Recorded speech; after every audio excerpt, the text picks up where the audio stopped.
We go now to the escalating crisis in Cheboygan. The dam is just inches from disaster. And we just got an update. That dam is now just over 5 inches away from overflowing. 5 inches. That's about the length of your smartphone. Yeah, and that's not all. Not far from that dam at Black Lake, an entire community is taking on water. Homeowners are doing whatever they can to protect their homes. In the last 2 hours, Michigan Governor Gretchen Whitmer addressed the emergency in Cheboygan. Michiganders are strong. Whether it's a historic ice storm or record flooding, we're neighbors, we chip in and we help one another. And we're tough and we're going to get through this together. 7 News Detroit reporter Faraz Javid is live for a second day in Cheboygan.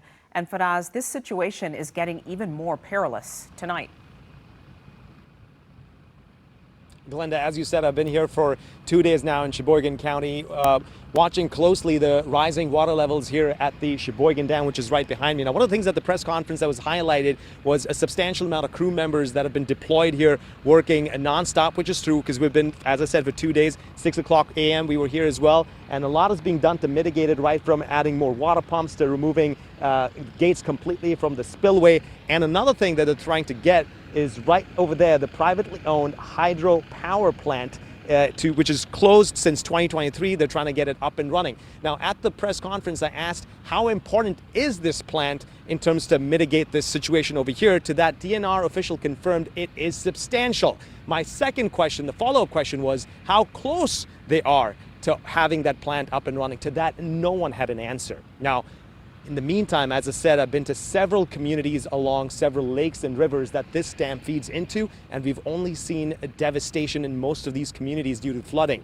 At 5, I showed you a community at Grand Township, which is 16 miles away from here, a father of 3 working tirelessly to save his house. Now I'm taking you to Indian River, a community just 18 miles away from here, right next to Burt Lake. And just to show you the devastation, I jumped into a pickup truck, my Crawford's pickup truck.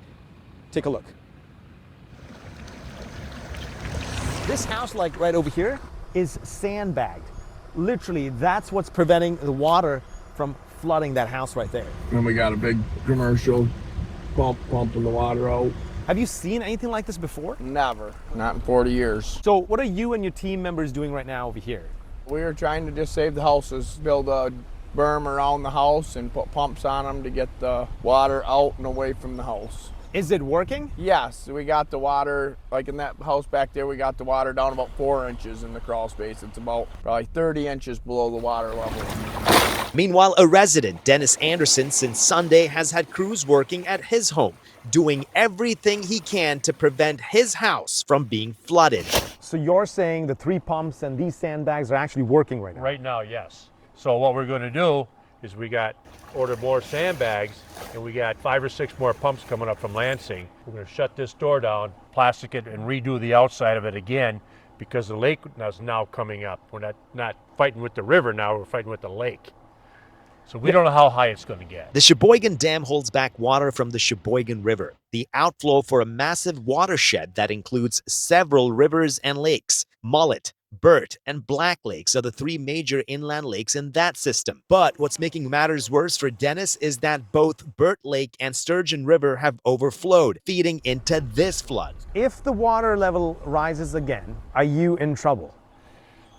It all depends how the pumps work. If we lose electricity, I could be in trouble. What kind of questions do you have right now?